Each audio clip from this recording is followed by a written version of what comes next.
nangyari sa truck na nakuna ng CCTV.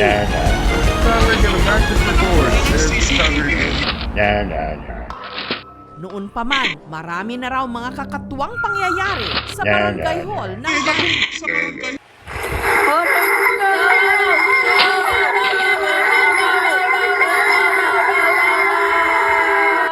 bayan sa Bataan. Habang nagagawa nga po ko ng tip.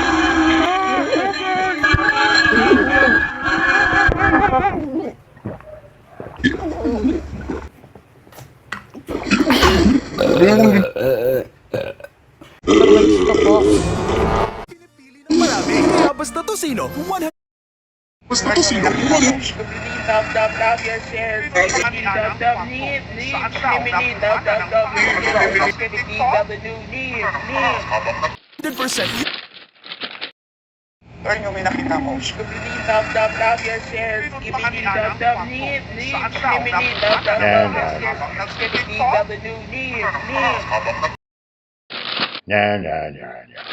Pero yung may nakita ko.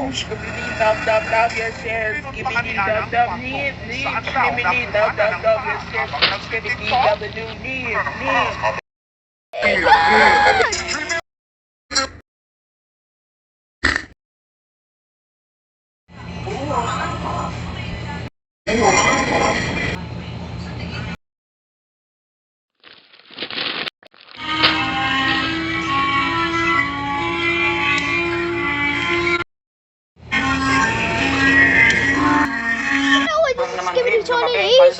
Do you know what is the skibidi toilet is? Skibidi toilet is?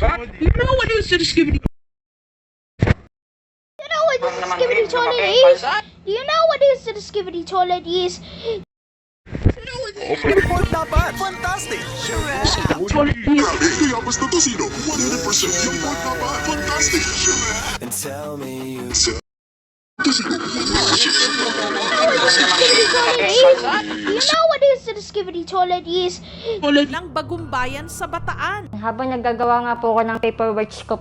Pinagmumulan ng mga kababalaghan ang dating puno Bayan sa Bataan. ng mangga Habang na nagagawa nasa nga po harap ko ng noon paperwork ko. barangay. Pag Pinagmumulan ng mga sabi ko, merong sumiksit sa akin. Tinignan ko ngayon, wala akong makita. Ang ilabot na ako. Hanggang di umano, nakaharap na niya ang isang nilalang. Pag sindi ko na siguro, nakita ko siya. Napaatras ako. Nakatitig siyang ganyan sa akin. Yung mata niya, parang nag-aapoy, parang nagbabaga. Hinibutan niya ako. Dahil sa mga nakakakilabot na karanasan ng mga empleyado, naglagay na sila ng mga santo. Minsan na rin po kami ditong nagpa-bindisyon. Nag-ipon din ako ng mga puon. Pero hindi pa rin natapos ang mga katatakutan sa barangay hall hanggang Skibidi toilet is? Do you know what is the skibidi toilet is? alas 3 nga ng madaling araw. Nito lang August 31. You know what is the skibidi toilet is? Do you know what is the skibidi toilet is? Habang tahimik ang parking lot, walang kung ano-ano ang truck. Walang kung ano-ano ang truck. Dahan-dahang umatras kahit wala namang nagmamaneho. Titigan pong mabuti ang video.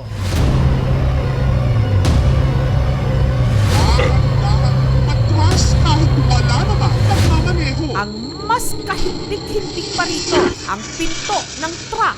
Mag-isa rin. Ang video. Bumukas. Nahanap po namin yung tao kung sino po yung mamatay, kung sino po ang bababa.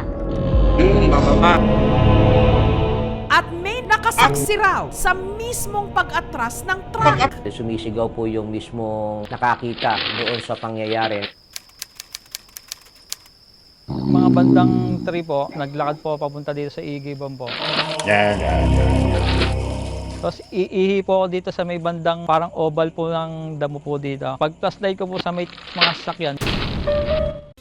So happy together.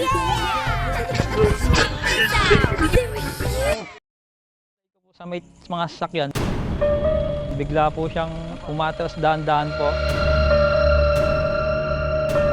Lumalaki po yung ulo ko, tapos yung mga balahibo ko tataasan po. Sigaw po, umaandar po yung truck. Daan-daan po yung pagka-andar niya po eh. Nag-flashlight ako. Mga siguro, konti na lang din ako sa sakyan. Bigla pong Kamakailan lang, isang kakatuwang pangyayari ang nakunan sa CCTV. Nung ang truck sa barangay, misteryosong umatras. Ayon sa nakasaksi na si Alvin, umatras po siya. Takot na po ako niyan eh. Wala pong ibang tao po. at nung nakita nga ni Alvin ang CCTV, Ayon sa nakasaksi na si Alvin. Tapos po na, takot na po ako nun eh. Wala po ibang tao po.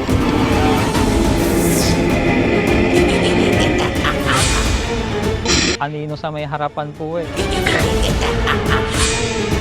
Parang nagtutulak po yung sa harapan.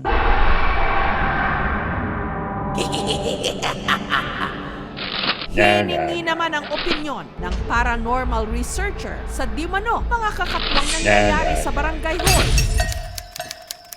Pagpasok pa lang sa gate ng barangay hall, Yung anino pong nakikita niyong malaki, kapre po siya.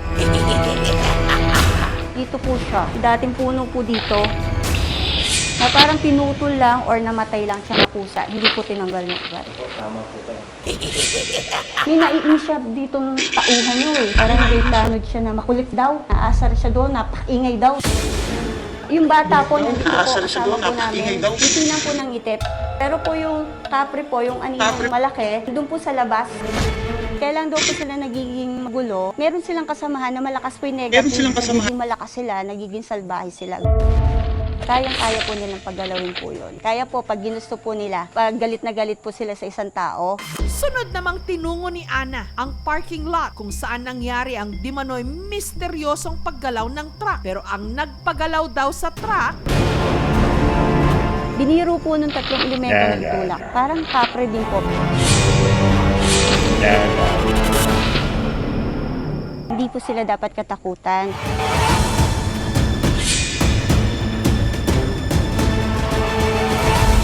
Isa siyang reflection ng infrared camera dahil defective ang pagkaka-install ng CCTV camera natin.